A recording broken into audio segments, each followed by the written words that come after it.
ತದ್ಭಕ್ತಾದಿಗಳಲ್ಲಿ ಸೂಚನೆ. ಜಾತ್ರೋತ್ಸವ ಆದ ನಂತರ ಬರುವ ಯುಗಾದಿಯಾದ 3ನೇ ದಿನ ಅಂದರೆ ವಿಶ್ವರಾಜರು ಹುಟ್ಟಿದಂತಹ ದಿನ ವಿಶ್ವರಾಜರ ಒಂದು ನಿಯಮ ಎಲ್ಲ ಉಳಿದದು ಏನಂತ ಕೇಳಿದ್ರೆ, ಬಗಳಾಮುಖಿಯನ್ನು ಸ್ಥಾಪನಾ ಮಾಡಿ ಅಣಿಮಾದಿ ಅಷ್ಟಸಿದ್ಧಿಗಳನ್ನ ವಿಶ್ವರಾತ್ರಿ ಆಗಿ ಯಾರಿಗೆ ಕೊಟ್ಟರು. ಇವು ನಿನ್ನಲ್ಲಿದ್ದು ಸೇವಾ ಮಾಡ್ಕೊಂತಿರ್ತಾವ. ಕಡಿಮಾ ಸಿದ್ಧಿ, ಮಹಿಮಾ ಸಿದ್ಧಿ, ಗರಿಮಾ ಸಿದ್ಧಿ, ಲಗಿಮಾ ಸಿದ್ಧಿ, ಪ್ರಾಪ್ತಿ ಸಿದ್ಧಿ, ಪ್ರಾಕ್ಷಾಂಡ ಸಿದ್ಧಿ, ವಶತ್ವ ಸಿದ್ಧಿ ಮತ್ತು ಈಶತ್ವ ಸಿದ್ಧಿ. ಅವೆಲ್ಲ ಸಿದ್ಧಿಗಳನ್ನ ಅವರು ಆತ್ಮೋನ್ನತಿಗಾಗಿ ಅನುಷ್ಠಾನ ಮಾಡುವಂತ ಸಂದರ್ಭದಲ್ಲಿ ದೇವಿ ಪ್ರತ್ಯಕ್ಷರಾಗಿ ಇವೆಲ್ಲವೂ ಕೂಡ ನಿನ್ನ ಕಟ್ಟಿನ ಪೈ ಶಕ್ತಿ ಅಂತ ತಿಳ್ಕೊಂಡಂದಾಗ ಗುರು ಅಡವಿದಾತರನ್ನು ಕೂಡ ಅವ್ರ ಶಕ್ತಿ ನಡೆಸ್ಕೊಂಡಿದ್ರು. ಸುಮಾರು ಎಷ್ಟೋ 100 ವರ್ಷ ಅವ್ರು ಬದುಕಿದ್ರ ಅಡವಿದಾತ 7 ವರ್ಷ ಬದುಕಿದಂತ ಅಡವಿದಾತರು ಇಂಥ ಅಡಿಮಾದ ಅಷ್ಟಸಿದ್ಧಿಗಳನ್ನ ನಾವು ವಶ ಮಾಡ್ಕೊಂಡಿದ್ದೀವಿ. ಈ ಶರೀರ ಬಿಡ್ಬೇಕು, ಬಹಳ ದಿವಸ ತಿಳ್ಕೊಂಡು ಜೀವ ಕಳ್ಳ ಅಂದ್ಕೊಂಡು ಅಂತಾರ, ಮ್ಯಾಗ ಆಡ್ಸಾಡ್ತಾರ. ಅದಕ್ಕೆ ಅಂತ ಒಬ್ಬ ಸಿಕ್ಕರು ಇವು ನಾವು ಕೈಯಾಗ ಕೊಟ್ಟು, ಈಗ ನಿಮ್ಮ ಮನೆಗೆ ಏನಾದ್ರು ಸಂಪತ್ತು ಅಂತಂದ್ರೆ ತಂದ ಈ ಮಗ ಜಾಗ ಮಾಡ್ತಾನೆ, ಇವ ಮುಂದೆ ಚಲೋ ಸಂಸಾರ ಮಾಡ್ಕೊಂಡು ಹೋಗ್ತಾರ ಅಂತ ತಿಳ್ಕೊಂಡು ಹ್ಯಾಂಗಂತ ಅವ್ನ ಕೈಯಾಗ ಕೊಟ್ಟು ಹೋಗ್ತಾರ.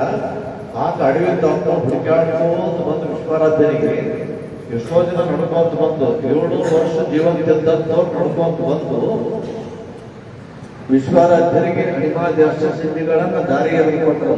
ನೋಡಪ್ಪ, ಈ ಸಿದ್ಧಿ ನೀ ತಗೊಂಡು ನನ್ನ ಹೆಸರು ಕೇವಲ ನನ್ನ ನಾಡಿನಲ್ಲಿ ಅಷ್ಟೇ ಪ್ರಖ್ಯಾತಿ ಆಗದ. ಈ ಸಿದ್ಧಿ ಸಾಧನೆಯಿಂದ ನೀನು ಜಗತ್ತೊಂಬ ಬೆರೆ ಅಂತ ತಿಳ್ಕೊಂಡು ಅವ್ರಿಗೆ ಆಶೀರ್ವಾದ ಮಾಡಿ ಅಲ್ಲಿದ್ದಂತ ಶಿಷ್ಯರಿಗೆ ಹೇಳಿದ್ರಂತೆ, ಆಯ್ತಪ್ಪ ನನ್ನಲ್ಲಿದ್ದಂತ ಸಿದ್ಧಿಗಳು ನೀವು ಕಟ್ಟಿನಿ, ಇನ್ನೊಂದು 2 ದಿನದಾಗ ನಾನು ದೇಹ ಹೋಗ್ತೇನೆ ಅಂತ ತಿಳ್ಕೊಂಡು ಹೇಳಿದ್ರಂತೆ. ಇಚ್ಛಾಮರಣಿಗಳು ಯಾರು ಅಡಿಸಿದ್ದಾರೆ ಅವರು ವಿಶ್ವರಾಜ್ಯರ ಗುರುಗಳು. ಅವು ಆ ಅಣಿಮಾದಿ ಸಿದ್ಧಿಗಳನ್ನು ವಿಶ್ವರಾಜ್ಯರು ಪ್ರಾಪ್ತಿ ಮಾಡ್ಕೊಂಡು ಬಂದು ನಿಮ್ಗೆ ಏನ್ ಬೇಕು ನೀವು ಬೇಡಿದ್ದು ಏನಂತ ನೀ ಅಪ್ಪಣೆ ಕೊಟ್ಟ ತಕ್ಷಣ ಕೆಲಸ ಮಾಡ್ತೀನಿ, ನನಗೇನು ಬೇಕಾಗಿಲ್ಲ. ಮತ್ತಾಕಿ ನಾವು ದುಡ್ದಕ್ಕ ಅಮ್ಮ ನಾವು ಕೊಟ್ಟಾರ ತಿಳ್ಕೊಂಡಂದ್ರೆ ನೀವೆಲ್ಲ ಬಂದಿರಿ ಅಂತಂದ್ರ ಒಂದೇ ಒಂದು ಮಾತು ಪ್ರಾರ್ಥನೆ ಮಾಡ್ರಿ. ಏನಂತಂದ್ರೆ, ಸೂರ್ಯ ಚಂದ್ರ ಇವರೆಗೂ ವಿಶ್ವರಾಧ್ಯ ಅನ್ನುವಂತ ಹೆಸರ ಅಭ್ಯರ್ಥುಂಪುರ ಕ್ಷೇತ್ರದಲ್ಲಿ ಎಲ್ಲಿವರೆಗೂ ನೆಲೆ ನಿಂತಿರ್ತದ ಅಲ್ಲಿವರೆಗೂ ನಾ ಜಾಗ ತೋರಿಸಂತ ಜಾಗದಲ್ಲಿ ಕುಳಿತು ಯಾವ ಭಕ್ತರು ಬಂದು ಏನ್ ಬೇಡ್ತಾರೆ ಬೇಡಿದವ್ರಿಗೆ ಬೇಡಿದ್ರು ಕೂಡ ನನಗೇನು ಬೇಕಾಗಿಲ್ಲ ಅನ್ನೋ ವಿಶ್ವರಾಧ್ಯ.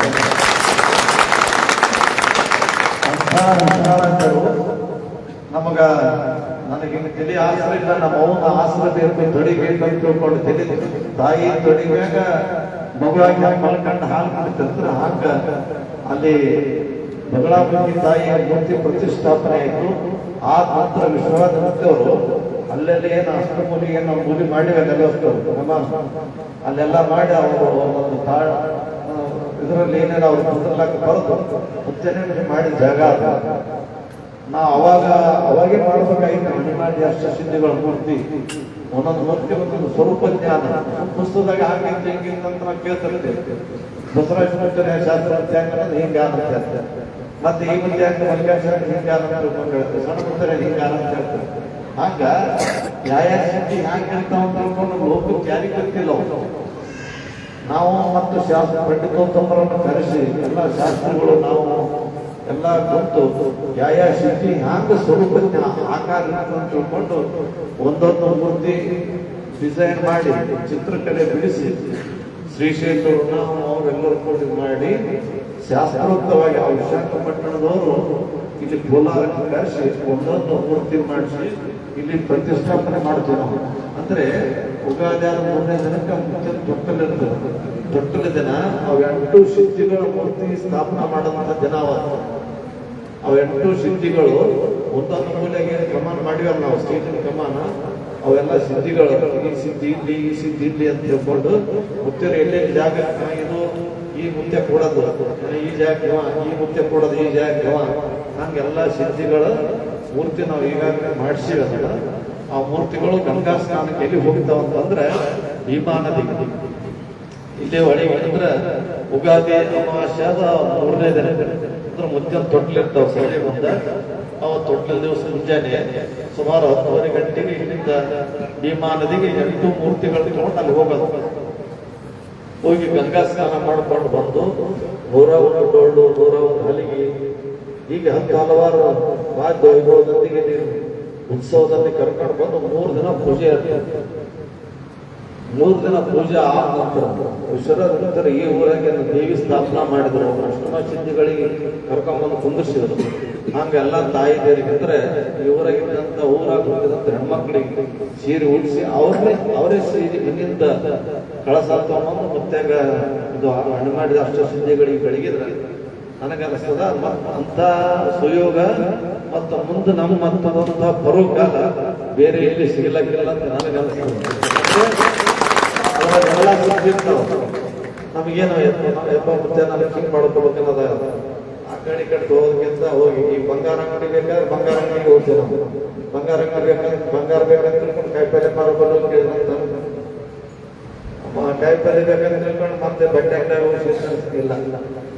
ಅಣಿಮಾಶಾಂತಿ ಅಂದ್ರೆ ಹೆಂಗ ಅಂದ್ರೆ ಅಣಿಮಾಶಾಂತಿ ಅಂದ್ರೆ ಯಪ್ಪ ನಮ್ಮಲ್ಲಿ ಇಷ್ಟೇ ಅದು ಗೊತ್ತಾತ ಇದನ್ನ ದೊಡ್ಡದ ಹ್ಯಾಂಗ ಮಾಡ್ತಾರೆ ಅದನ್ನ ಗರಿಮಾಶಾಂತಿ ಗುರುನಾಥ ದೊಡ್ಡ ಕಂಟಕ್ಕೆ ಬಂದು ನಮ್ಮ ಹ್ಯಾಂಗ ಹೋಳು ಮಾಡ್ತೇವೆ ದೊಡ್ಡದಂತ ಸಂಕ್ಷಿಪ್ತ ಕಡೆಕಾಯಿ ಹೋಗುವುದು. ಪ್ರಾಪ್ತಿ ಯಪ್ಪ ಎಲ್ಲ ನೀನೇ ಮಾಡವಪ್ಪ ಪ್ರಾಪ್ತಿ ಸಿದ್ಧಿ ವಶತ್ವ ಸಿದ್ಧಿ ಯಪ್ಪ ನನಗೆ ಎಲ್ಲ ಅನುಕೂಲ ಆಗಿ ಗುರುನಾಥ ತಿಳ್ಕೊಂಡು ಅದು ನಡ್ಕೊಂಡು ಅದು ಹೊರಗೆ ಕೊಡ್ಕೊಂಡು ಇಲ್ಲಿ ವಿಶ್ವನಾಥರು ನಮ್ಗ 10 ಕುಲಕೋಟಿಗೆ ಕೊಟ್ಟಂತ ದೊಡ್ಡ ಆಸ್ತಿ ಅದು ಹೌದಾ, ದೊಡ್ಡ ಆಸ್ತಿ ಅಂತ ಮೂರ್ತಿಗಳು ಸ್ಥಾಪನೆ ಇರ್ತದೆ. ನಂತರ ಅವೆಲ್ಲ ಪೂಜೆಗ ಮಾಡಿಬಿಡೋದು ಮನೆಮಾದಿಗಳು ಇದು ಎಲ್ಲ ಪೂಜೆಗಳು ಸ್ಥಾಪನೆ ಮಾಡಿ ಎಲ್ಲ ಭಕ್ತರಿಗೆ ಅನುಕೂಲ ಮಾಡಿಕೊಡ್ತೀವಿ. ಅದಕ್ಕೆ ಆ ಟೈಮ್ನಲ್ಲಿ ಕೂಡ ಎಲ್ಲರೂ ಬರಬೇಕು. ಆ ಸುಯೋಗ ಸುಕಾಲ ಮತ್ತೆ ಸಿಗಂಗಿಲ್ಲ ನಮಗ. ಅದಕ್ಕೆ ಮೆರವಣಿಗೆಗೆ ಬರಬೇಕು. ನಾವು ಪೂರ್ತಿ ಸ್ಥಾಪನಾ 3 ದಿನ ಆಗ್ತದೆ. 21, 22, 23. ಮಾರ್ಚ್ 21 ಶನಿವಾರ, ಮಾರ್ಚ್ 22 ರವಿವಾರ, ಮಾರ್ಚ್ 23 ಸೋಮವಾರ ಬೆಳಿಗ್ಗೆ 9 ಗಂಟೆ 17 ನಿಮಿಷಕ್ಕೆ ಅದ್ಯಾಕೆ ಬಗಳಾಮುಖಿದ 5 ಗಂಟೆ ನಿಮಿಷ ಯಾವುದೋ ಒಂದು ನಿಮಿಷಕ್ಕೆ ಆ ಮುದುಕ ಹೆಂಗೆ ಹೇಳಿದಂತ ಟೈಮಿಗೆ ನಾವು ಸ್ಥಾಪನಾ ಮಾಡಿದ್ದೇವೆ. ನಮ್ಗೆ ಇವು ಅನಿವಾರ್ಯ ಅಷ್ಟಸಿದ್ಧಿಗಳು ಕೂಡ 9 ಗಂಟೆ 17 ನಿಮಿಷ ಮಾರ್ಚ್ 23ನೇ ತಾರೀಕಿನ ಸ್ಥಾಪನಾ ಆಗ್ತದ. ಅದಕ್ಕೆ ಎಲ್ಲರೂ ಬರಬೇಕಂತ ತಿಳ್ಕೊಂಡು ನಿಮ್ಮೆಲ್ಲರೂ ಕೂಡ ತಿಳಿಸಿದ್ವಿ. ಮತ್ತೆ ಮುಂದೆ ನೀವು ಬರೋದು ಒಂದೊಂದು ಮುತ್ತಿ ನಿಮ್ಗೆ ಏನು ಬೇಕಾಗಿತ್ತು ಅದ್ರ ಬಿಡೋದು. ನಮಗೆ ಇದು ಬೇಕಾಗಿಲ್ಲ ಅವ ಹೇಳ್ಯಾರ ನೀವು ನಮ್ಗೆ ನೋಡ್ಬೇಕು. ಯಾರು ಹೇಳ್ಯಾರ ಕಪ್ಪಡಿ ಕೊಟ್ಟಾನ ನಮ್ದವ್ರಿಗೆ ಹಿಡಿದು ಬಿಡ್ಬೇಕು. ಇಲ್ಲಾಂದ್ರೆ ನೋಡಿ ನಮಗಂತ ತಾಕೀತು ಮಾಡಿದ ಏನ ಹಂಗ ಬಗ್ಗೆ ಸೈಲಿ ಕೇಳಿಲ್ಲ ಹಂಗ ಅಂತ ಒಂದು ಏನೋ ಬರುವ ಕಾಲ ನಮ್ಮ ಒಂದು ಕ್ಷೇತ್ರ ಹಿಡ್ಕೊಳ್ಳೋಂಥ ಎಲ್ಲ ಭಕ್ತರಿಗೆ ಬಂದದ ಅಂತ ತಿಳ್ಕೊಂಡು ನಿಮ್ಮೆಲ್ಲ ತಿಳಿಸುತ್ತ ಜಾತ್ರೆ ಆದ ನಂತರ ಎಲ್ಲ ರೀತಿಯಾಗಿ ನಮ್ಮ ಕೆಲಸದಾಗಿರೋದು ಮತ್ತೆ ಆ ಸಮಯಕ್ಕೆ ಬರ್ರಿ ಅಂತ ತಿಳ್ಕೊಂಡು ನಿಮಗೆ ತಿಳಿಸುವ ಗೊತ್ತಾಗ್ತದೆ.